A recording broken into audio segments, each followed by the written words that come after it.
বছর ঢাকা ঘুরতেছে, এখন সমস্ত জেলা ঘোরে যে আপনাদের জেলা ঘোরার আমি দেখতে পাচ্ছি। মানে আসলাম তো, আর ইয়ে কী জ্বালা, প্লেন রাস্তায় কোথাও নেই, এখানে একটু ভালো ওখানে আবার খারাপ। এইভাবে দল পোষণের রাজনীতি এদেশের মানুষ কখনোই চায় না, কিন্তু মানুষের এখান থেকে বের হওয়ার কোনো উপায় নাই। আলাদা কোনো পথ তারা জানে না, কোন দিকে আমরা যাব। সেই পথ আল্লাহর পক্ষ থেকে জানানো হয়েছে। অন্যরা সাহস করে বলে না, আমরা একটু সাহস করে বলেছিলাম, এটি তো আমাদের অপরাধ, আর তো কিছু নাই। বুঝি সুঝি বললেন, কি বলছেন আপনি? আপনার জ্ঞানের পরীক্ষা হবে কি আমাদের মাঠে? পাগলের কোনো হিসাব নেই। সংসদে বসে বলছে কি বাংলাদেশের 2.5 কোটি আহলাদের আগে বিএনপি করতে, এখন আওয়ামী লীগ করে। কোন পাগলের কারবার? অথচ আপনার পরিষ্কার শুনে রাখেন, আহলাদিস কখনো বিএনপি নয়, আওয়ামী লীগ নয়, জাতীয় পার্টি নয়, জামাত ইসলাম নয়, এরা সেরেফ এবং সেরেফ আহলাদিস। আহলাদিস জনমে মরণে আকীদায় আমলে সর্বত্র সেরেফ আহলাদিসেরা। এরা কোশ্চিন কেন বাতিলের সঙ্গে আপোষ করতে পারে না। প্রত্যেকটা মানুষ নিজেকে নিয়ে স্বাধীনভাবে আল্লাহর কাছে হাজির হবে, কোন লোক দল বল তার সঙ্গে কেউ যাবে না। অত আমাকে বাঁচতে হবে কবরে, তোমার ভয়ে আমাকে চলা যাবে না। তুমি বেশি বেশি আমাকে নির্যাতন করে কারাগারে দিতে পারো, অথবা ক্রস ফায়ারে হত্যা করতে পারো, কিন্তু আমি কোশ্চিন কেন ঈমানকে ছাড়তে পারি না। আহলে হাদিস আন্দোলন বাংলাদেশ, আসুন পবিত্র কুরআন ও সহিহ হাদিসের আলোকে জীবন গড়ি। বুঝি সুঝি বললেন, কি বলছেন আপনি? আপনার জ্ঞানের পরীক্ষা হবে কি আমাদের মাঠে? পাগলের কোনো হিসাব নেই। এখন যদি এমপিরাই যদি পাগলামি করে, তাহলে যাবো করে কাছে বলেন। সংসদে বসে বলছে কি বাংলাদেশের 2.5 কোটি আহলাদের আগে বিএনপি করতে, এখন আওয়ামী লীগ করে। কোন পাগলের কারবার? আর 5 বারের এমপি, একবারের না। অথচ আপনার পরিষ্কার শুনে রাখেন, আহলাদিস কখনো বিএনপি নয়, আওয়ামী লীগ নয়, জাতীয় পার্টি নয়, জামাত ইসলাম নয়, এরা সেরেফ এবং সেরেফ আহলাদিস। আহলাদিস জনমে মরণে আকীদায় আমলে সর্বত্র সেরেফ আহলাদিসেরা। এরা কোশ্চিন কেন বাতিলের সঙ্গে আপোষ করতে পারে না। এখন আপনি যদি আমাদের সবাইকে আওয়ামী লীগ বানিয়ে দেন, তা আপনি হবে নাকি? প্রত্যেকটা মানুষ নিজেকে নিয়ে স্বাধীনভাবে আল্লাহর কাছে হাজির হবে, কোন লোক দল বল তার সঙ্গে কেউ যাবে না। অত আমাকে বাঁচতে হবে কবরে, তোমার ভয়ে আমাকে চলা যাবে না। তুমি বেশি বেশি আমাকে নির্যাতন করে কারাগারে দিতে পারো, অথবা ক্রস ফায়ারে হত্যা করতে পারো, কিন্তু আমি কোশ্চিন কেন ঈমানকে ছাড়তে পারি না। মনে রাখা আবশ্যক, যেদিন মূসার সঙ্গে জাদুকরদের হয়েছিল, লড়াই হয়েছিল না, জাদুকররা বললো তুমি আগে না আমরা আগে। মূসা বললো তোমরা আগে জাদু ফালো। এবার জাদু হলো, মূসা সেখানে লাঠি নিক্ষেপ করলেন, সব শেষ। জাদুকররা বুঝলো যে মূসা যেটা করেছে, আমাদের সাথে বড় জাদুকর পুরো ইরাকে নাই, তার উপরে যেন উনি করেছেন ওটা নিঃসন্দেহে মূসার নিজস্ব কোনো ক্রেডিট এখানে নাই, উপরে কিছু আছে, অবশ্যই তিনি আল্লাহ। এবং যখন ওখানে সেজদা পড়ে গেল, ফেরাউন বলছে আসলে মূসা হলো তোমাদের 1 নম্বর গুরু, ওই তোমাদের মন্ত্র শিখাইছে, তাই তো আমার হুকুম দেওয়ার আগে তোমরা ঈমান আনলে। ফেরাউন বলল ডান পা আগে কাটবো তোমাদের, বাম পা পরে কাটবো, খেজুরের গাছে ঝুলাবো, মলদার দিয়ে শুল বিদ্ধ করবো, পেঁচিয়ে পেঁচিয়ে পেঁচিয়ে পেঁচিয়ে আস্তে আস্তে তোমাদের হত্যা করবো, সাবধান মূসা তলে যেও না। জাদুকর কি বলেছিল? বিমান ওঠার সময় যে দোয়াটা পড়ে না, সুবহানাল্লাযী সাখখারা লানা হাযা ওয়া মা কুন্না বিমুকরিনিন ওয়া ইন্না ইলা রাব্বিনা লামুনকালিবুন। ওয়া ইন্না ইলা রাব্বিনা লামুনকালিবুন কার কথা? ওই জাদুকরদের কথা। বলেছিল হে ফেরাউন, তোমার মাতুব্বাড়িতে 15 মিনিট নির্যাতন করে মেরে ফেল দেওয়া, কিন্তু আমরা চলে যাচ্ছি আমার আল্লাহর কাছে, যিনি আমাদের সৃষ্টি করেছেন। ওই আকীদায় বিশ্বাসী হন। যদি দুনিয়া কিছু করতে চান, যদি বাংলাদেশের সত্যিকারের স্বাধীনতা এবং সত্যিকারের শান্তি আনতে চান, তাহলে বিদেশি আনুগত্য ছাড়েন, নিজের দেশে আল্লাহ পাক যা দিয়েছেন এর উপরে আপনি ভরসা করেন, আল্লাহ আপনাকে রহমত নাজিল করবে।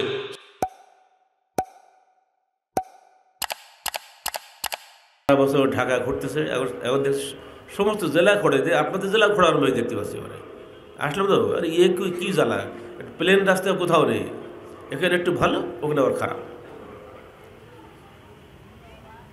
এইভাবে দল পোষণের রাজনীতি এদেশের মানুষ কখনোই চায় না, কিন্তু মানুষের এখান থেকে বের হওয়ার কোনো উপায় নাই, আলাদা কোনো পথ তারা জানে না কোন দিকে আমরা যাব।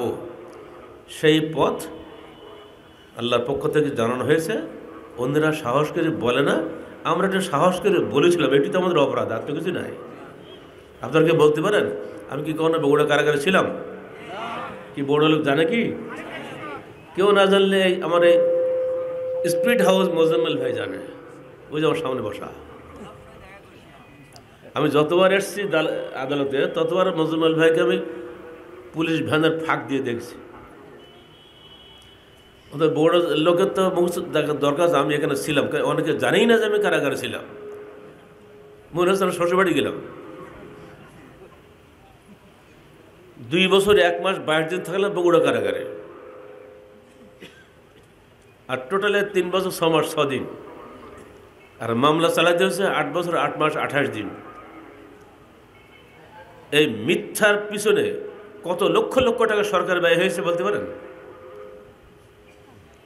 আরে কালো গাউন পরা কিছু লোক আছে না, ওরা তো নারাজ হবে আবার। কালো তো সবই কালো। মিথ্যা মামলা কী করে সত্য করতে হয়, আর সত্যকে কী করে মিথ্যা বানাতে হয়, হে একেবারে এক্সপার্ট। আমি আজও বলতে পারবো না যে আমি কোন কারণে জেল খেটেছি, কিন্তু যারা খাটিয়েছে তারা তো আছে দুনিয়াতে। একদিন বিচারের সামনে দাঁড়াতে হবে। فمن يعمل مثقال ذرة خيرا يره ومن يعمل مثقال ذرة شرا يره।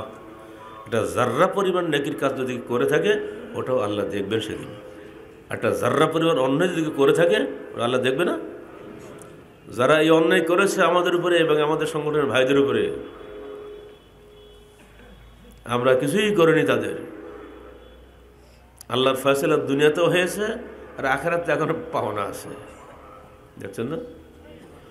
অতএব সত্য একটাই, ওহীর বিধানই সত্য, আর বাকি সবই মিথ্যা। এজন্য আল্লাহ বলে দিয়েছেন, দেখো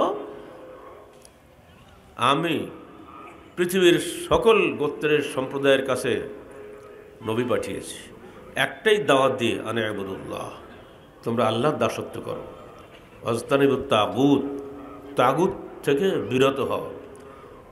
ইন্নাল তাওহীদ লা ইহসালু বিল কুফরি বিত তাগুত, তৌহিদ কোশ্চিন কালো হাসিল হবে না তাগুতের সঙ্গে কুফরি না করা পর্যন্ত।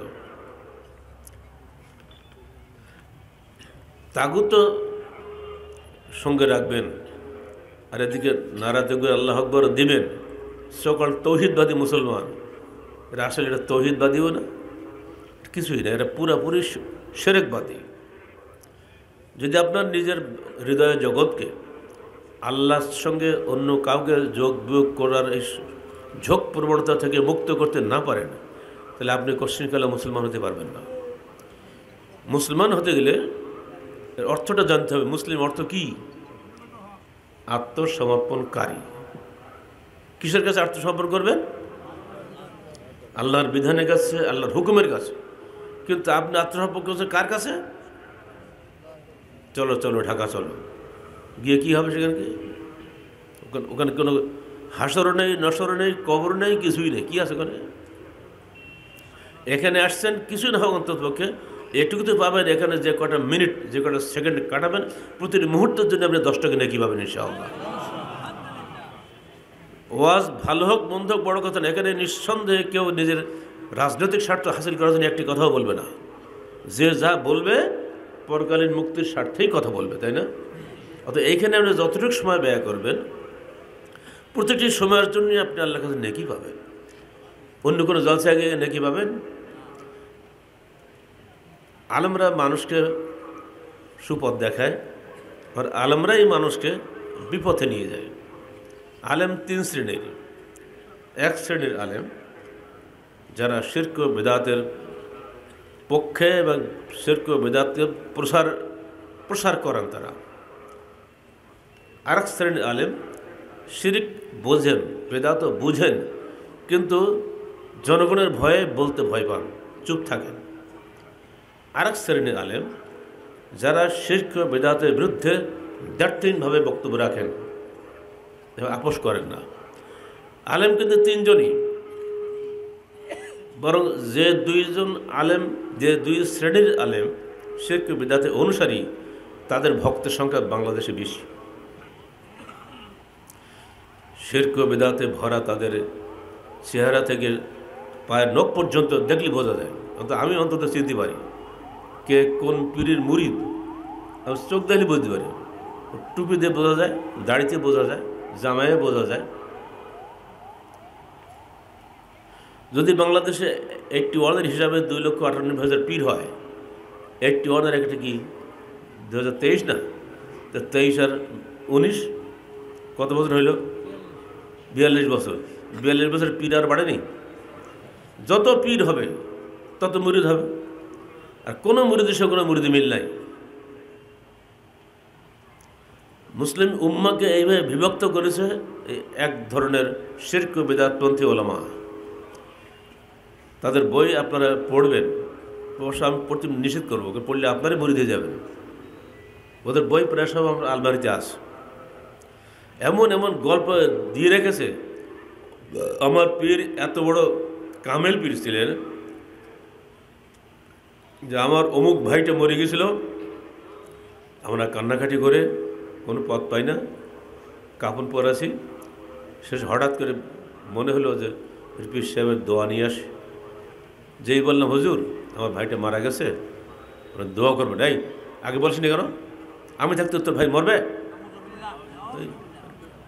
আমি তো বলে কি, যা দেখে উঠে গেছে, বাড়ি হয়ে দেখি ভাই দিব্য স্কাউটসে ফেলে দিয়ে উঠে দাঁড়িয়ে গেছে। এরকম টাটকা গল্প দিয়ে বই লেখা আমাদের কাছেই আছে বই। এই ডাহা মিথ্যা দিয়ে সারাটা জীবন তারা মানুষের ভক্তির অন্ধ আবেগে তাদের পকেট সাফ করছে, তারা এদেশের সংখ্যা বেশি। আর এক দল লোক দিলে এখানে কথা বলি মরবো নাকি, তাতে যান আপন পরান বাসা, সব দরকার নেই ঝামেলা ঘটানোর। ও লাকুম দিনুকুম আলিয়া দিন, ভালো একটা আয়াত পাইছে, তোর কাছ তুই কর, আমার কাছে আমি করি। ওরা কিছু বলে না। এই চুপচাপ থাকার লোকের আলেমের সংখ্যা কিন্তু কম নেই। এরা স্কুলে আছে, কলেজে আছে, মাদ্রাসায় আছে, ইউনিভার্সিটিতে আছে, খাই দাই আসি ভালো, খামকা ঝামেলা ঘটায় কিনা। আমাকে কত লোক বলে স্যার আপনি এসব করেন কেন? খামকা এই জেল খাটতে হলো, ওরা ছেলেপিলে কষ্ট পেলো, এসব করেন কি জন্যে? তার বাবা জেলখানা যেয়েও করেছে, মহা বিপদ। ওতে মেজাজটা ওরকম করে ওঠে আমাদের। ঢাকা কারাগারে দিয়ে এক পুলিশ দেখি একটা কয়েদিকে মারতেছে, অনেক দূরে দেখা যাচ্ছে।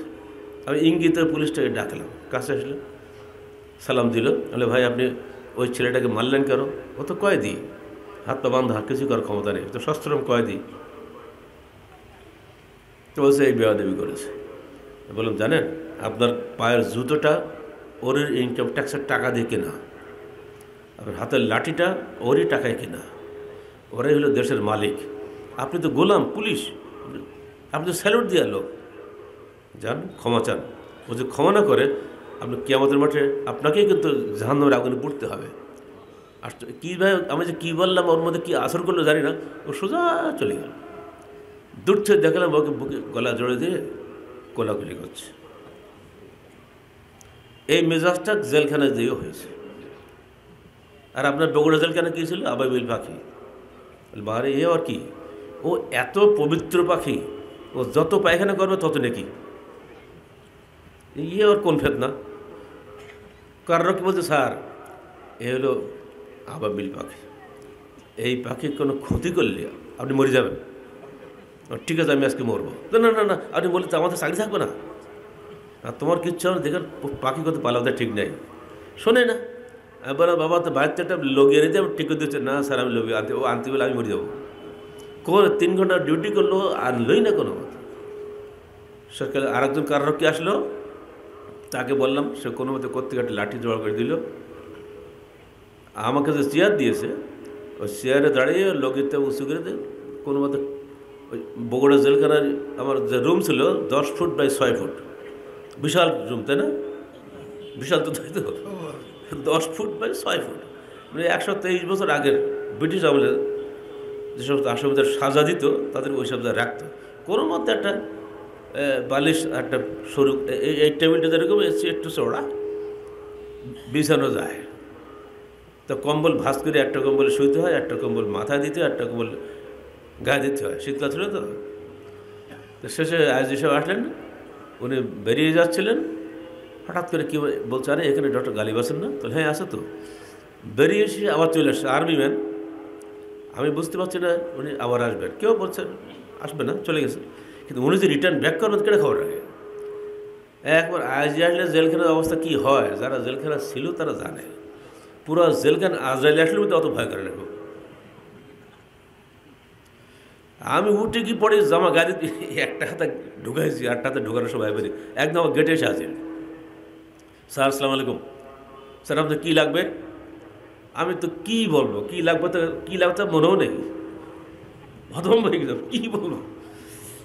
ভাই কদিন পর তো গরমকাল পড়বে, একটা ফ্যান হলে ভালো হয়, আর এই বসে বসে লেখাপড়া চেয়ার টেবিল না হলে তো সমস্যা। আচ্ছা এই জেলার সুপার, কালকে 24 ঘন্টার মধ্যে সব কিছু দিয়ে দেবো নাকি? বলে বাহারে, বলে আপনি হুকুম দিয়ে যান, 24 ঘন্টা ওরা পারবো না, টেন্ডার মেন্ডার দিতে দিতে আরেক মাস চলে যাবে, আমি সব কিনে নেব। তারপরে আব্দুর রহিম যে এইসব কিনে দিয়ে আসলো। আমি আজকে আব্দুর রহিমের জন্য দুঃখ প্রকাশ করছি, সে আজকে অন্যায় ভেবে কী বলবো, বিচারের ব্যবস্থার বিরুদ্ধে কিছু বলো তো কায়দা নেই, বললে তো আবার আমাকে জেল কাটতে হবে। সে 3 বছরের ঊর্ধ্বে কারাগারে বন্দি, অপেক্ষমান তালিকায় প্রায় 20 লক্ষ মামলা। কবে তার সিরিয়াল আসবে, হয়তো তার ওখানে হায়ার শেষ যাবে কিনা আল্লাহ ভালো জানে। এই সঙ্গে তাহারিকে সম্পাদিত পড়ে দেখবেন। আমি বলেছি সরকারকে যে 3 বছরের ঊর্ধ্বে যারা অপেক্ষমান তালিকায় আছে তাদেরকে মুসলেকা লিখে নিয়ে তাদের মুক্ত করে দেন। ঠিক বলে নেই? 3 বছর হয়ে গেছে আর নেই, তাদের পরিবার আছে, সংসার আছে, সে না দোষ করেছে, বাচ্চারা কি অন্যায় করেছে। অর্থাৎ 3 বছর ঊর্ধ্বে যারা হয়ে গেছে, আর মুসলেকা লিখে নেন, যদি তুমি দোষী প্রমাণিত হও হাইকোর্টের বিচারে, তাহলে তোমাকে আবার সাজা ভোগ করতে হবে, এই মামলা মুসলেকা লিখে নিয়ে ছেড়ে দাও। নিউজিল্যান্ড এটা করেছে, নিউজিল্যান্ডের কারাগার সব খালি হয়ে গিয়ে, আর বাংলাদেশের কারাগারে ভর্তি, জায়গা নেই। এই প্রস্তাব বাংলার জমিনে কেউ দেশে কিনা জানি না, আমরা এই সংখ্যা তাহারিকে দিয়েছি পড়ে দেখেন।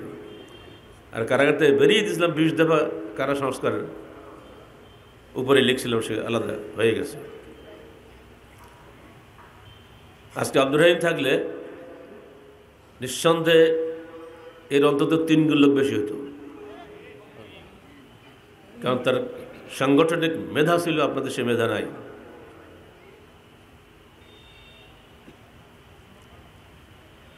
তার 5-4টা জেলা থেকে লোক আসছেন, শুধু বগুড়ার লোক না এখানে। যাই হোক, আব্দুর রহিমের ভাগ্যে এটা ছিল, শুধু আমরা দুঃখিত। আমরা সবাই তার জন্য দোয়া করি, আল্লাহ পাক তাকে দ্রুত জেলখানার ওই কয়েকখানা বের করে দেন, দুনিয়াতে আমার সামনে নেওয়ার সুযোগ করে দেন। প্রাণ খুলে দোয়া করি তার জন্য, সে প্রায় সালাম পাঠায়।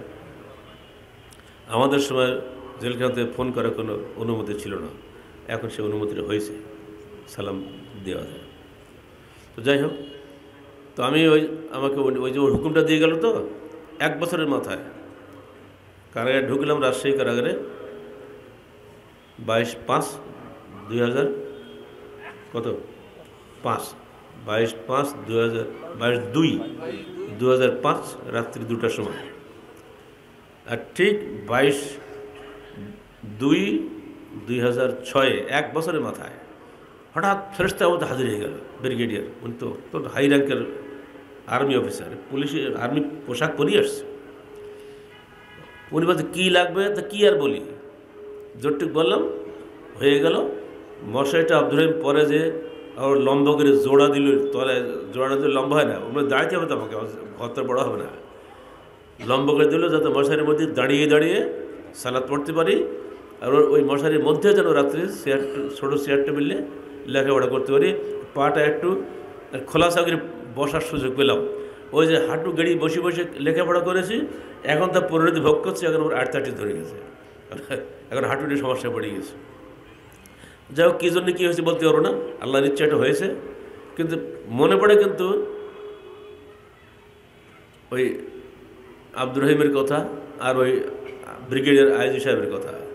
আজও জানি না তিনি কেন এই সৌজন্য দেখালেন, আমি মনে করি এটা আল্লাহর পক্ষ থেকে ফয়সালা হয়েছে, নইলে হয়তো না কোনদিন। আমি তেমন কোনো রাজনৈতিক নেতা না, কিছুই না। তো ওই চেয়ারের পর দাঁড়িয়ে ওই লাঠি দিয়ে খোঁচাচ্ছি আমি, আর কার রক্ত মারছে, দৌড় স্যার স্যার সর্বনাশ এই সব, আর তুই চুকি দাঁড়িয়ে থাকি, ইচ্ছে হবে না। সাপটা করে দিলাম, পাখি দু একবার আসে, একটু মার দেওয়ার ভয়টা দেখাই, এই একদিন দুদিন আস্তে আস্তে পাখি আসা বন্ধই করে দিল। সমস্ত কারাগার হয়ে গেল যে এমন একটা মানুষ এসছে কারাগারে, আবাবিল পাখি তাড়িয়ে দিয়েছে, পুরো কারাগারে হয়তো মরবো কদিন, তা ঠিক নাই, একটাও মরেনি। কিন্তু বললেন এই মেজাজগুলো যদি আগে থেকে আর কেউ যাইতো কারাগারে আমার যাওয়ার আগে, হয়তো অনেক আগেই এগুলো দূর হয়ে যেত। এবার গেল ঢাকা কারাগারে, 1 মাস 4 দিন থাকলাম। যে দেখলাম একটা ছেলে ডিভিশন পাইছে, বাড়ি ধানিকুলা, বোধহয় হালেস পরিবার হবে। তো সকালবেলা হাঁটতে হাঁটতে গেছি ওখানে, কী বাবা তুমি ডিভিশন পাইছো, কি তোমার রুমটা কেমন দেখি? আমাদের রুমে ওদের খুব একটা ফারাক না। তো আমার স্যার আপনি তো ডিভিশন পাওয়া হক বেশি, আমরা ছাত্র, আপনি প্রফেসর কেন পাবেন না? আমি বাবা বাংলাদেশের ডিভিশন নন ডিভিশন সমান সব, কারাগার তো যেমন তো কারাগারই, কেন কী ডিভিশন কী করো ডিভিশন দিয়ে? তো দেখি তো তফসিরটা কি, তফসিরের নাম দেখলে আমার ওস্তাদের লেখা, ঢাকা ইউনিভার্সিটির প্রফেসর স্যারের নাম দেখে আমি আগ্রহের তফসিরটা নিলাম, নিয়ে সূরা ফিল বের করলাম। ঠিকই তয়রান আবাবিল লিখছেন, দলে দলে আবাবিল পাখি। আমি লজ্জায় আর কথা বলি নাই। ও বুঝতে পারছে স্যার কি বলছে এখানে, আচ্ছা তোমরা শুনতে হবে।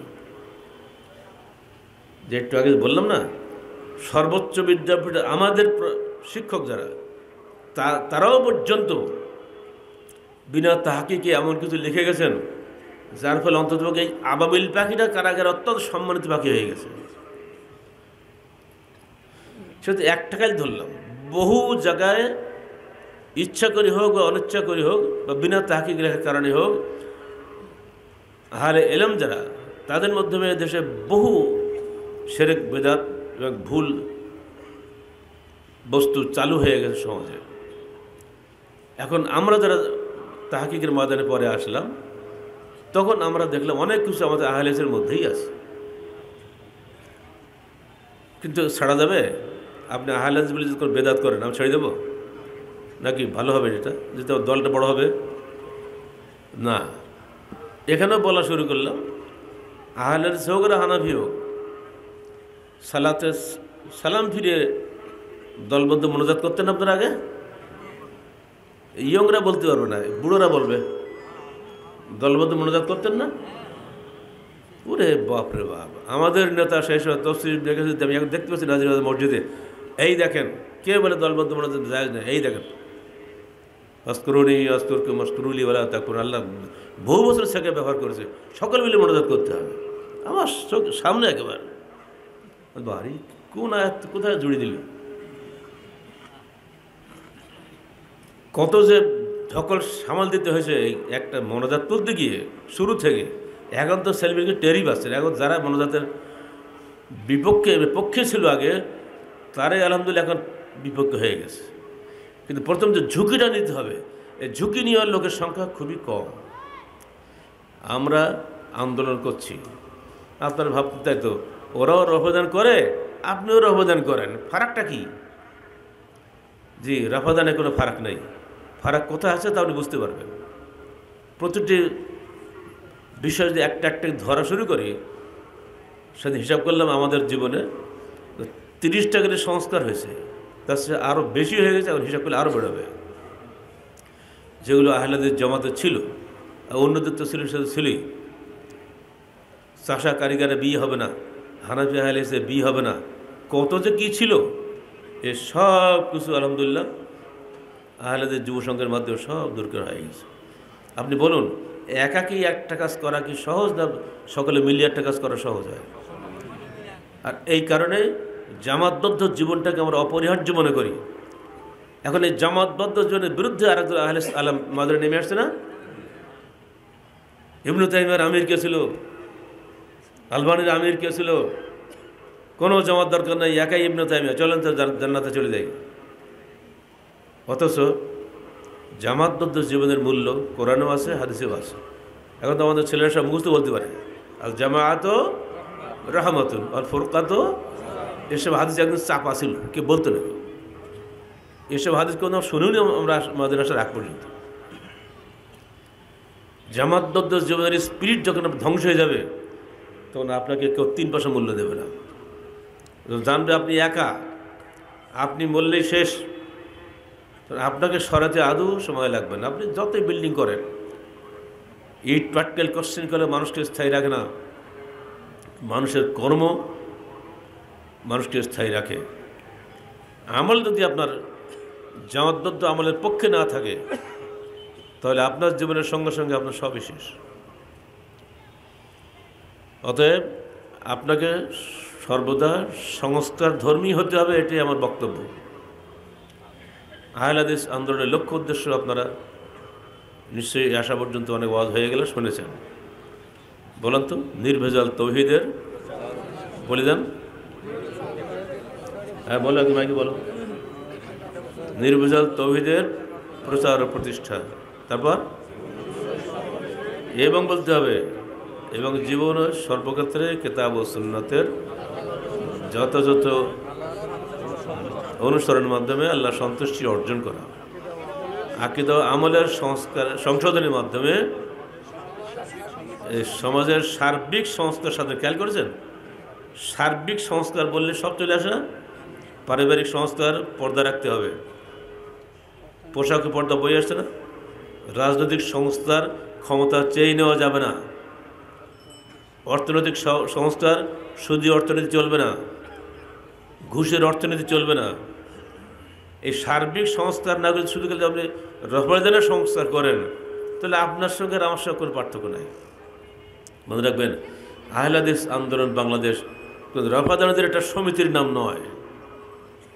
5 বছর 10 বছর পরে একটা কনফারেন্স করলাম আর একটা বড়দের কাছে টাকা নিয়ে বিরিয়ানি খেলাম, হয়ে গেলে বিরাট একটা জমিয়ত। জি না, এই সংগঠন আমাদের না।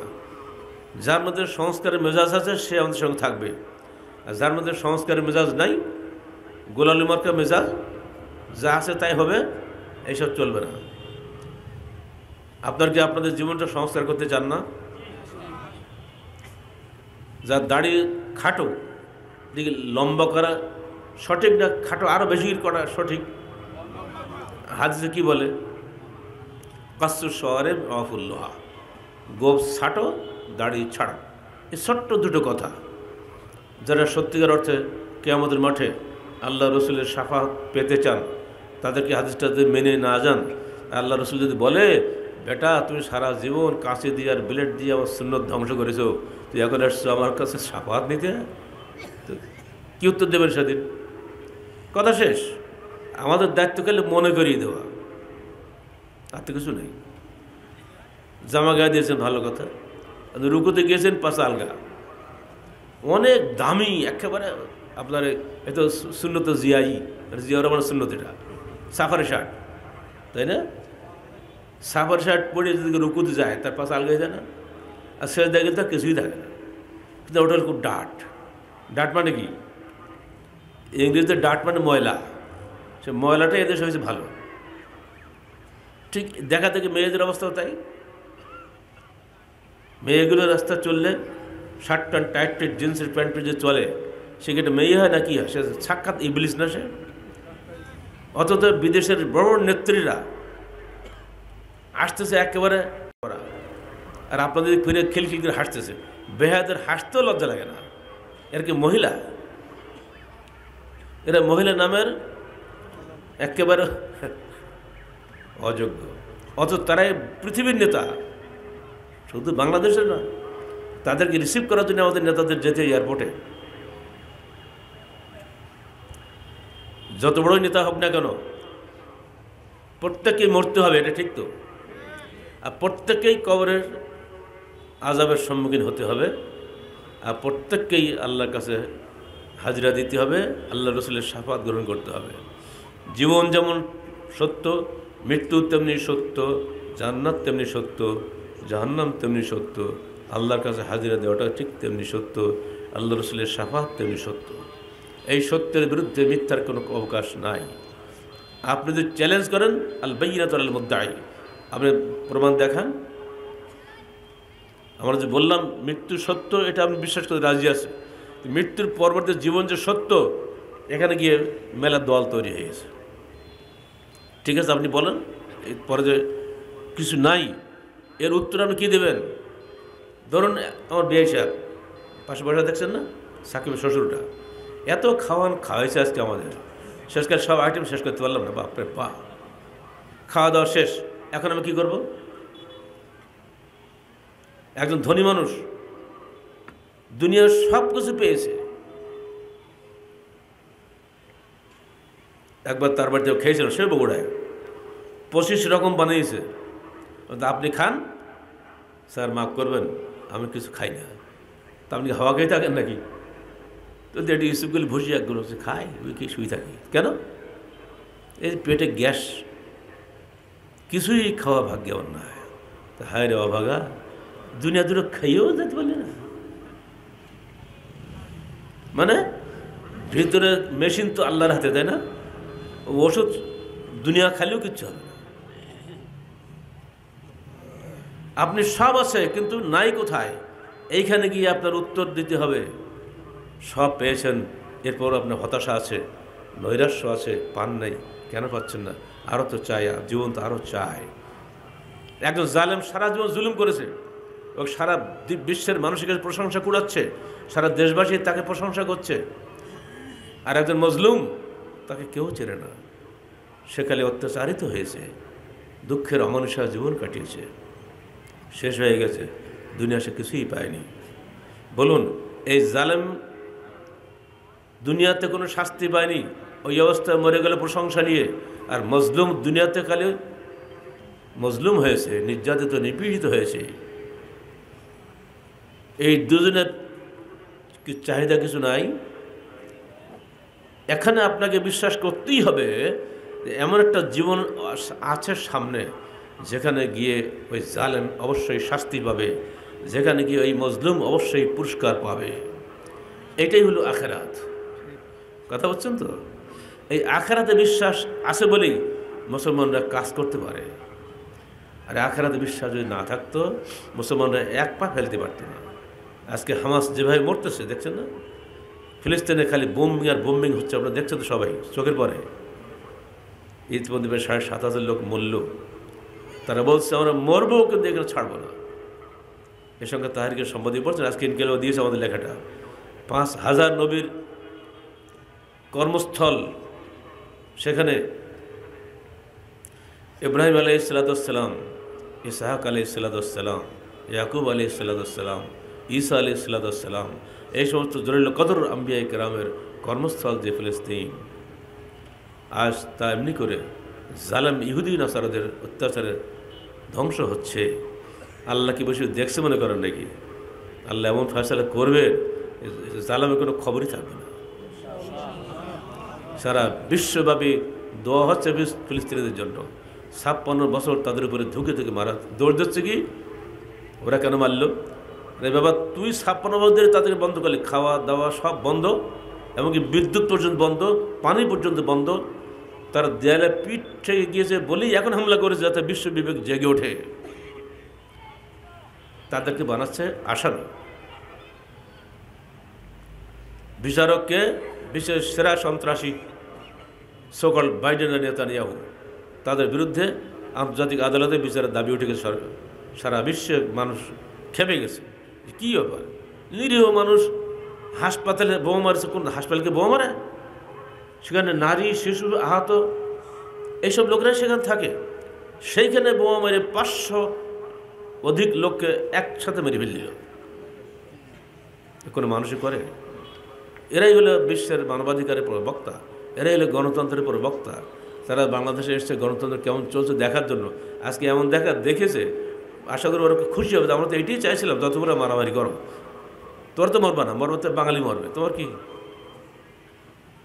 এইসব তন্ত্রের মন্ত্রের মধ্যে যারা আছো, আহলাদের ছেলেদেরকে বলবো দাবি আছে তোমাদের প্রতি আমার, অন্যদেরকেও বলছে খবরদার, কোনো তন্ত্রের মন্ত্রে ঢোকো না। তন্ত্র একটাই, আল্লাহর ওহির বিধান যদি পারতো সাধ্যমতো এই পক্ষে লোক জমা করো, এর বাইরে যত পথ আছে সবগুলিকে ধিক্কার দিয়ে ফেলে দাও। কোরআন এবং হাদিস আল্লাহর দেওয়া ওহী, সকল বিধান বাতিল করো, ওহীর বিধান কায়েম করো। এই স্লোগানটা মাত্র আমার 2 মিনিট 10 সেকেন্ডের ভাষণের স্লোগান মনে রেখে দিও, যেখানে বেদাতি আলেমদের কারণে আহলে হাদিস হিসাবে আমাকে মনে টাইমই দিবে না। শেষে মাগরিবের একেবারে আজান হবে সেই সময় বন্ধুবর মহিউদ্দিন খান, আল্লাহ পাক তাকে গুনাহ খাতা মাফ করুন, তিনি আজকে মারা গেছেন, দুনিয়াতে উঠে গেছেন, তার অবিশ্রান্ত প্রচেষ্টায় এবং আমাদের ঢাকা জেলা যুব সংঘের সভাপতি তৎকালীন আহসানের চেষ্টায় আমাকে একটু সময় দিল শেষ মুহূর্তে। ধন্যবাদ জানাচ্ছি আমাদের খুলনা জেলা যুব সংঘের সভাপতি তৎকালীন গোলাম মুক্তাদেরকে। ও অত্যন্ত বুদ্ধিমত্তার সঙ্গে ওই উঁচু স্টেজে এক দড়ি উঠে চলে গেছে উপরে, কার হুকুম নেয়নি, যেই আমার টেবিলের সামনে ওর তত ক্যাসেট ছিল ছোটো ছোটো, ওইটা দিয়ে দিল। ওই ক্যাসেটটা দিলে বললে ওই ভাষণটা ধরা গেছে। দেখলাম হিসাব করে মাত্র 2 মিনিট 10 সেকেন্ড। আল্লাহ মুখ দিয়ে বেরি করে নিয়েছে, আমি নিজে পরিকল্পিতভাবে কোনো কথা বলি নাই। জাতীয় সংসদ থেকে সেদিন বলেছিলাম, যেদিন ওই জাতীয় সংসদে পবিত্র কোরআন ও সহিহ হাদিসের আলোকে জীবন গড়ার বিধান রচিত হবে, যেদিন ওখানে ওহীর বিধান অনুযায়ী দেশ পরিচালনা হওয়ার আলোচনা হবে, সেদিন আমাদের আন্দোলন সার্থক হবে। এইটুক খালি বলছি, এর মধ্যে এই সকল বিধান বাতিল করে কথা কিন্তু আমার না, এই শ্রোতারা বলেছে সকল বিধান বাতিল করো, ওহীর বিধান কায়েম করবে। 20 লক্ষাধিক মানুষের সমর্থিত এই স্লোগান আজকে আহলে হাদিস আন্দোলন বাংলাদেশের রাজনৈতিক স্লোগানে পরিণত হয়ে গেছে। এটাই হলো দ্ব্যর্থহীন স্লোগান আমাদের। পৃথিবীর দিকে দিকে এই স্লোগান ছড়িয়ে দিন, ঘরে বাইরে বাচ্চা বুড়ো নারী পুরুষ সবাই এখানে চলে আসতে হবে। আল্লাহ প্রেরিত ওহী অভ্রান্ত সত্যের একমাত্র উৎস, মানুষের রায় কোশ্চিনকালে অভ্রান্ত নয়। উনি যত বড় পণ্ডিত আপনি হন না কেন, আপনার উপরেও পণ্ডিত আছে। ফাওকা কুল্লি জি ইলমিন আলিম, প্রত্যেক জ্ঞানীর উপরে জ্ঞানী আছে, আল্লাহ নিজেই বলছেন। আর ওহীর বিধানের সামনে কারো চলে না। এইখানে গিয়ে আলেমদেরকে বলবো, আপনারা 3য় শ্রেণীর আলেম হন, সংস্কারবাদী আলেম হন, সবাই যা করছে তালে তাল মিশাবেন না, আর শিরক বিদআত পন্থী হওয়ার চেষ্টা করবেন না। তাহলে যত মানুষের গুনাহ, সমস্ত গুনাহ কিন্তু আপনাদের ঘাড়ে চাপবে। মনে রাখবেন, তৌহিদ কোশ্চিনকালে প্রতিষ্ঠা লাভ করে না, তাগুতকে অস্বীকার করা ব্যতীত। তাগুত কাকে বলে? ইয়াতাহাকামুর রাজুলু ইলা মা সিওয়াল কিতাবি ওয়াস সুন্নাহ মিনাল বাতিল। কোরআন ও সুন্নাহর বাইরে যত বাতিল জিনিস আছে এইসব জায়গায় ফয়সালা নিয়ে যাওয়াটাকেই তাগুত বলা হয়। এইখানে গিয়ে আরেক দল তৈরি হয়েছে, কিছু মানুষকে হত্যা করে তারা মনে করে আমরা জিহাদের হক আদায় করলাম, দেশের দিন কায়েম হয়ে গেল। না, এখানে গিয়েও সমস্যা আছে। আল্লাহ বলছেন আকিমুদ্দিন ওয়া লা তাতাফাররাকু ফীহি, তোমরা দিন কায়েম করে এই ব্যাপারে তোমার মতভেদ করো না, দলাদলি করো না। এই দিনের অর্থ কি? এই দিনের অর্থ হলো তৌহিদ। সকল নবীকে নূহতে শুরু করে আল্লাহ একবার তালিকা দিয়েছেন, সমস্ত নবীকে আল্লাহ পাক একই নির্দেশ দিয়েছেন। আমাদের নেতারা বুঝালেন দিন অর্থ হুকুমত, হুকুমত কায়েম করো, এক অর্ডারে সারা দেশে সালাত কায়েম হয়ে যাবে। আগে হুকুমত পরে তৌহিদ। আমরা এর প্রতিবাদ করলাম, যেটা হতেই পারে না। সকল নবী আগে তৌহিদের দাওয়াত দিয়েছেন। অনেক নবীর ভাগ্যে হুকুমত হয়েছে, অনেক নবীর ভাগ্যে হয় নাই। দাউদ আলাইহিস সালাম হুকুমতের অধিকারী ছিলেন, সুলাইমান আলাইহিস সালাম হুকুমতের অধিকারী ছিলেন, অন্য কোনো নবী তো হন নাই। তা সব নবী কি ব্যর্থ? আপনাদের কি মনে হয় সব নবী কি ব্যর্থ? প্রশ্নই ওঠে না। তারা তো আল্লাহ প্রেরিত নবী, কিন্তু তরিকা সবারই একই। সকল নবী তৌহিদের দাওয়াত দিয়েছেন। এনারা আমাদেরকে বুঝালেন, ইসলামপন্থী দলের লোকেরা, যে আগে হুকুমত কায়েম করো, দেখবে দেশে আল্লাহর পক্ষ থেকে দিন অটোমেটিক কায়েম হয়ে যাবে। প্রতিবাদ করলাম, এটা হতেই পারে না। 1986 সালের 22, 23, 24 3 দিনব্যাপী কেন্দ্রীয় কাউন্সিল সম্মেলন ছিল রাজশাহীতে। সেখানে আপনার জেলা থেকে কি বাবা কারাগার ছিল, ওর নাম কি, আব্দুর রহিম ছিল, আনসার মাস্টার ছিল। সেখানে আমি একটা আর্টিকেল পড়ছিলাম, যে বইটা এখন হয়েছে সমাজ বিপ্লব ধারা, বইটা হয়েছে, পড়ে দেখবেন, ছোট্ট বই, ভাষণ তো। তা পরের দুদিন প্রশ্নোত্তর ছিল, প্রশ্নোত্তরে দুদিনের 3টে প্রশ্ন উত্তর দিয়েছিলাম। ওইটা হচ্ছে 3টি মতবাদ: ধর্মনিরপেক্ষতাবাদ, আর রাজনীতি, ধর্ম, আর তকলিদে সাক্ষী। আমি বলে দিয়েছি কোনোটাই চলবে না, কোনো মানুষের প্রতি অন্ধ তকলিদ চলবে না। তার যেটা ভালো ওটা নেব, খারাপ সেটা বাদ দেবো। রাজনীতির মাধ্যমে দিন কায়েম হবে, এটা ভুল চিন্তা, এটা হতে পারে না। আর ধর্মনিরপেক্ষতাবাদ মানে ধর্মহীনতা, এটা সেরকম একটা পাগলামি ছাড়া কিছুই না। এমন কোনো জিনিস নেই যার ধর্ম নেই। মাছের ধর্ম পানিতে থাকা, উপরে উঠলে ছটফটকে মরে যাবে। সিংহের ধর্ম জঙ্গলে থাকা, জঙ্গল থেকে বের করলেও আর বাঁচবে না। পানির তলে মাছগুলো চলে, তাদের একটা নেতা থাকে, খেয়াল করে দেখবেন। আকাশে পাখিগুলো ওড়ে, তাদের একটা নেতা থাকে। সব জায়গায় এমনি করে নেতৃত্বের অধীনে সুশৃঙ্খলভাবে পশু পক্ষী, জঙ্গলের সব পশুগুলো একভাবে চলছে। কিছুদিন আগে পত্রিকা দেখলাম, আফ্রিকার জঙ্গলে 20টা পশু একত্রে সাগরে পানি খাচ্ছে। সিংহরা যে একসঙ্গে মিলেমিশে চলতে পারে, এটা আমরা আসলে আমাদের জন্য শিক্ষণীয়। মানুষ একসাথে চলতে পারে না। পশুই ওরা অনেক ভদ্র আছে। প্রত্যেকটার একটা ধর্ম আছে, ধর্মবিহীন কিছুই নাই। পানির ধর্ম ভিজানো, আগুনের ধর্ম পোড়ানো, এটা হবেই। ঠিক মানুষের ধর্ম, সে অবশ্যই তার আল্লাহর খেলা আনুগত্য করবেই, তার কিছু করার ক্ষমতা নেই। তো ধর্মনিরপেক্ষতাবাদ বলে যদি বুঝাতে চান যে সকল ধর্মের সমান অধিকার, তা বলবো ইসলামের চাইতে এরকম ধর্মনিরপেক্ষতা কোথাও নাই। আল্লাহ রসুলের যে জুতা সাফ করে দিত, সে ছেলেটা একজন ইহুদি।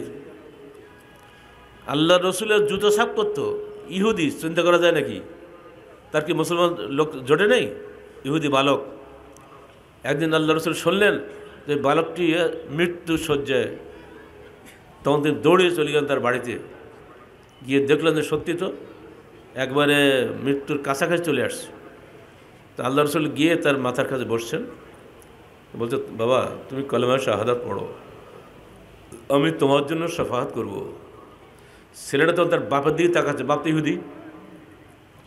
তখন বাপ বলছে, আতায় আবুল কাসেম, হে আমার ছেলে, তুমি আবুল কাসেমের আনুগত্য করো। আবুল কাসেম কে জানেন তো?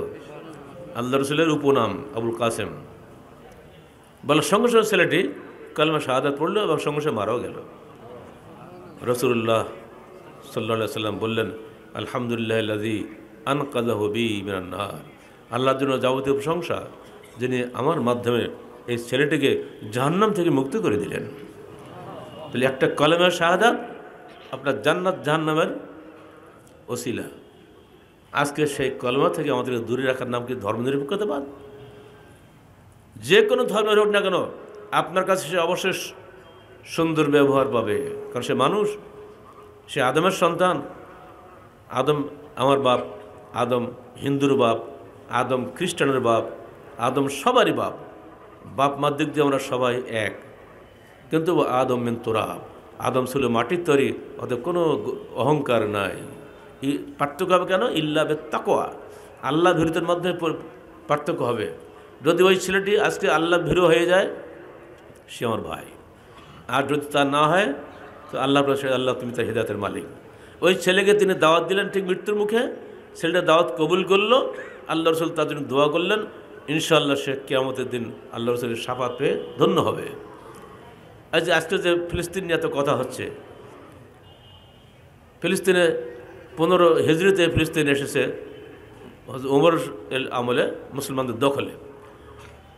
ওমর ফারুক প্রশ্ন মজলিস শুরা মিটিং করলেন যে আমরা কি ওদের কাছে যাব না ওরা আমাদের কাছে আসবে? হযরত ওসমান পরামর্শ দিলেন, আপনি খলিফা, আপনি ফিলিস্তিনে যাবেন কেন? ওরা তো এখন পরাজিত। আপনি বললে ওরা রাজধানী দেশে এখানে এসে চুক্তি স্বাক্ষর করবে, ইত্যাদি যা করণীয় করবে। হযরত আলী বললেন, আপনার সেখানে যাওয়াই ভালো হবে, কারণ একদল লোক পরাজিত হয়েছে, তাদের মনে অনেক বেদনা আছে। আপনি সরাসরি সেখানে গেলে তারা খুশিতে আপনার ব্যবহারে আরও বিগলিত হবে। আমি মনে করি সেখানে যাওয়াই ভালো। দুইজনের দুই পরামর্শ আসলো।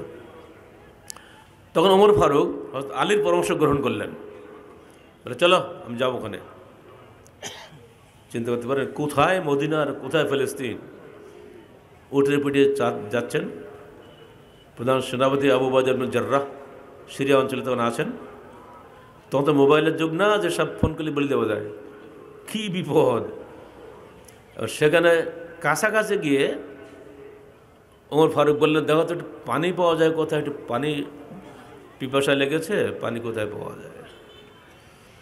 তো এক বুড়ির কাছ থেকে পানি নিয়ে আসলেন। বলছে, এত চমৎকার সুপেয় পানি তুমি কোথায় পেলে? তো ওই লোকটা মানে সে সৈন্য একজন বললো, একজন বুড়ি ছিল এই পাশে, তার বাড়িতে পেয়েছি। তো বুড়িকে ডাকো তো, ডাকলো। বুড়ি মানে কিসের চরম বুড়ি, তা চুলের এক গোবন গেবারের দুটা তো কালো থাকার কথা, কিছুই নাই, সাদা ধবধবে। তো বলছে, মা আপনি কোন ধর্মের অনুসরণ করেন? বলছে, আমি খ্রিস্টান। তো আমি মুসলমানদের খলিফা, আমার নাম ওমর ইবনে খাত্তাব। আমি আপনাকে দাওয়াত দিচ্ছি, আপনি মুসলমান হয়ে যান, আসলেম তাসলেম, ইসলাম কবুল করুন, আপনি শান্তি পাবেন ইহকালে এবং পরকালে। তখন বুড়ি মাথার কাপড় ফেলে চুল দেখা, দেখো তো বাবা, আমি তো মৃত্যুর দুয়ারে পৌঁছে গেছি, এখন তো আমি মরবো, এখন আমি ধর্ম ত্যাগ করতে পারবো না। আর ওমর তখন হাত উঠে বলছে, আল্লাহ তুমি সাক্ষী থাকো, তোমার ওমর খালি খলিফা নয়, সে দায়ী আল্লাহ। আমি তোমার পক্ষ থেকে তাকে দাওয়াত দিলাম, সে দাওয়াত কবুল করেনি, আল্লাহ তুমি আমাকে পাকড়াও করো না, তার উপরে জবরদস্তি করার ক্ষমতা তুমি আমাকে দাওনি। হলো ধর্মনিরপেক্ষ দেখলেন, এখন আদৌ চাপ দেন নাই। এটাই হলো ইসলাম। আর আমাদেরকে ধর্মনিরপেক্ষতা শেখাতে আসে লোকেরা, ইসলামের ধারে কাছেও তারা নেই। যে মারামারি হচ্ছে ঢাকাতে, যে ছবিটা দেখলাম, এখন মানুষ করতে পারে এগুলা? এ ওকে মারছে সমানে, জানি দুই দিকে দুই গুন্ডা দল সে গেছে মারামারি করতে। সেখানে একটাই উদ্দেশ্য, ওকে হটাও আমাকে বসাও। এই তো রাজনীতি, তাই না? রাজনীতি, ওকে হটাও আমাকে বসাও, বহুদিন তুমি খাইছো, আমি একটু খাবো, একসাথে তোমরা খাবা, ভাবখানে। এই তো এই রাজনীতি কোশ্চেনগুলো দেশের কল্যাণ বয়ে আনবে না।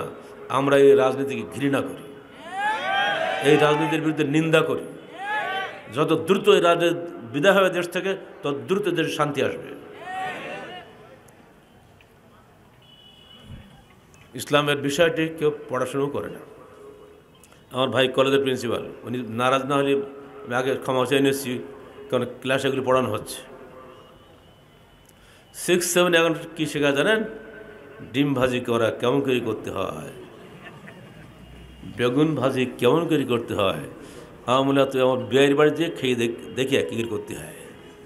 আজকে এমন এক বেগুনের চাকি দিয়েছে, এক বেগুনের চাকিতে মনে হয় ফুল এক গাদা বেগুন খাওয়া গেল। মানে এত বড় বেগুন হয় বগুড়ায়, আমার এলামে ছিল না। এইটা যদি আজকে স্কুল কলেজে শিখতে হয়, এটা স্মার্ট বাংলাদেশ, বুঝলেন তো? স্মার্ট বাংলাদেশ। আমি এক শিক্ষককে বলাই, তোর এইসব শেখাও কেন? স্যার বুঝতেন না, স্মার্ট বাংলাদেশ। আমার ছেলে সব শিখবে, বেগুন ভাজাও শিখবে, ডিম ভাজাও শিখবে, সবই শিখবে। আরে বারে, তোর মা আর দাদির একদিন কী করলো? ওরা স্মার্ট না। এইসব পাগলের কারবার 2012 সাল থেকে শেখানো হচ্ছে মানুষ বানরের বাচ্চা, অথচ যিনি শেখাচ্ছেন তিনি ওটা বিশ্বাস করেন না। কি বিশ্বাস করেন না আপনি? বানরের বাচ্চা, এ কোন বিপদ! নিজের বিশ্বাসের বিরুদ্ধে আমার সন্তানকে যদি শেখানো হয়, ওই ছেলের কাছে বাবা কি কৈফিয়ত দেবেন আগামীতে? 2012 সাল থেকে স্কুল কলেজে, আর 2013 সাল থেকে মাদ্রাসায়, সকট আলিয়া মাদ্রাসায় নাম দেশে মাদ্রাসা। আসলে মাদ্রাসার কিছু আছে ওখানে? এর বিরুদ্ধে আমাদের লেখা বইটা আছে না, মাদ্রাসা শিক্ষার অন্তরালে। প্রত্যেক শিক্ষক ঘরে ঘরে রাখবেন বইটা। কোন বিষয়ে কোন ক্ষতি করেছে এই মাদ্রাসা শিক্ষকওয়ালারা। এখন আর সুদ নেই, দেশে মুনাফা। সুদ নেই কোথাও, সব মুনাফা হয়ে গেছে। এই চোর চোট্টারা যারা এগুলো লেখে সব বই, এরা জাতির দুশ্মন। আর লক্ষ লক্ষ কোটি কোটি টাকা মেরে কাছে সরকারের কাছে টাকা নিয়ে এরা। আর শিক্ষামন্ত্রী হয়েছে একজন লয়ার, সে সুপ্রিম কোর্টের কী বলে ওটাকে, অ্যাডভোকেট না কি কচু বলে সব। তুই শিক্ষা বিভাগের লোক না, তুই কেন মহিলা কেন গেছিস, কেন নিজ জানিস লেখাপড়া? দেশে এত অধ্যাপক থাকতে, এত জ্ঞানবৃদ্ধ বহু মুরব্বী থাকতে, কোথাকার এক মহিলাকে দিয়ে বারবার তাকেই খালি বানায়। ডাক্তার না, ডাক্তার শুধু না, ওর সুপ্রিম কোর্টের অ্যাডভোকেসি আছে, ডিগ্রি মেলা। আসলে তা না যে বিদেশের গোলামি করে সে এক্সপার্ট। বিদেশ থেকে যেভাবে টোপ দেওয়া হয়, বাংলাদেশের 18 কোটি মানুষকে তুমি অন্ধ করে তোলো, এদেরকে নাস্তিক বানাও। কেউ রাজি হয়নি, ও রাজি হয়েছে, ওকে দিশা করাচ্ছে। আমরা শুনি হাসিনা নিজেও 5 ওয়াক্ত সালাত আদায় করেন, তাই না? তো উনি কি দেখতে পাচ্ছেন এগুলা? তাহলে বলবো ওনার কোনো ক্ষমতাই নেই। বিদেশের কাছে উনি নিজে বন্দী, ক্ষমতা নেই স্বাধীনভাবে কাজ করার। ঠিক খালেদা জিয়াও বিদেশের হাতে বন্দী, তার নিজের কোনো কাজ করার ক্ষমতা নাই। এতদিন পড়ে থেকে এখন আমেরিকাতে ডাক্তার আসছে কেন? এতদিন আসেনি কেন? ওই বেচারি পড়ে আসতে 3-4 বছর আসছে কেন? আসলে অনেক কথাই বলা যাবে, সব কথা বলা যাবে না। একটু বুঝতে হবে, কিছু কথা ঢেকে রাখতে হবে। কারণ পুলিশ ভাইরা যখন ধরবে এসে আমাকে, স্যার উপরের হুকুম, আর তো কিছু বলো না, উপরের হুকুম। উপর মানে আমাকে যখন রাজশাহী কী বলে ঢাকা কারাগারে ছিলাম না, তো সাবেকুন্নার সনির হত্যাকাণ্ডের যে আসামি, সে মৃত্যুদণ্ড ছিল, পরে যাবজ্জীবন কারাদণ্ড হয়েছে। তো সকালে হাঁটার সময় বলছে, স্যার আপনি খুব তাড়াতাড়ি বেরিয়ে যাবেন। কেন? স্যার এই দেখেন, মানবজমিন পত্রিকা আমার দেখাই দিল, আপনার পক্ষে মুক্তাঙ্গনে মিছিল হয়েছে 2 কিলোমিটার। ইনকিলাবের রিপোর্ট, 2 কিলোমিটার যার পক্ষে মিছিল হয়, তাকে সরকার ধরে রাখতে পারে? আমাদের বেটা, আমরা ওদের উপরের আরও উপরে আমাদের দাবি, আল্লাহর হুকুম হলে বের হব, মানুষের মিছিলে বের হওয়া যাবে না। কথা ঠিক বলি নাই? তো স্যার দেখেন, আমার পার্টি ক্ষমতায়, ও তো বিএনপি করে, আমার জন্য একটা মিছিল হয় না, যে আপনার কোনো পার্টি নেই, কিছু নেই, আপনার জন্য মানুষ কীভাবে দেখেন ঢাকা পাগল করে দিচ্ছে। কী বলবেন বলেন? মানুষের মিছিলে কিছু হবে না। প্রাণ খুলে দোয়া করেন আল্লাহর কাছে, আল্লাহ তুমি বাংলার জমিনে ওহির বিধান কায়েম করো। ওহির বিধান কায়েমের জন্য আমাদের নেতৃবৃন্দের অন্তরকে তুমি খোলাসা করে দাও। যারা যেখানে আছেন, যে পদে আছেন, যে দায়িত্বে আছেন, প্রত্যেকের স্ব স্থান থেকে ওহির বিধানের পক্ষে কাজ করুন, এটাই আমাদের দাবি থাকবে। যদি মুসলমান হন, অমুসলমান হন, যেই হন, প্রত্যেকের আদম সন্তান, সবাইকে আল্লাহর কাছে যে কৈফিয়ত দিতে হবে, সবাইকে সেদিন আল্লাহর সামনে হাজিরা দিতে হবে। সেদিন যেন আমরা বলতে পারি, আল্লাহ তোমার দিনের জন্য আমরা চেষ্টা করেছিলাম, সাফল্য এবং ব্যর্থতা তোমার হাতে, চেষ্টা করতে আমরা ত্রুটি করি নাই, এটুকু তো বলতে পারবো। এই চেষ্টাটুকু যদি আপনি না করেন, তাহলে অবশ্যই আপনাকে ধরা পড়তেই হবে। কোনো মতেই আপনাকে বাঁচাতে পারবে না কেউ। জানা যায় লক্ষ্য জমা হলেও কোনো কাজ হবে না। বন্ধুরা আমার, আহলে হাদিস আন্দোলন বলছি আমরা। এখনকার সৌদি আরব লোকরা তো খুব বিলাসী। 1993 সালে প্রথম হজে যাই। হজ যাবে না, হজ নিজের টাকা তো নেই যে হজ করবো, লোকরা নিয়ে যায়, তাই হজ করি। সেবারে প্রথম গেলাম, এক প্রফেসরের আমার নাম শুনে আমাকে দাওয়াত দিল, তার বাসায় গেলাম খেতে। আমাকে বলছে, লেম্মা আন্ত জামিয়াত তাহরিক আহলে হাদিস আনতুম তাখফিফ মিনাল হারাকা, আপনি এই আন্দোলন নাম কেন রাখলেন? তো আপনার আন্দোলনকে ভয় পান নাকি? তো ভয় পাই তো। এই ভিতু কাপুরের যে গোষ্ঠী কলে সৌদি আরব স্বাধীন হয় নাই, এখানে ইমাম মোহাম্মদ আব্দুল ওয়াহাবের সংস্কার আন্দোলনের ফলেই আজকে আপনারা এই নিয়ামতটা পাইছেন।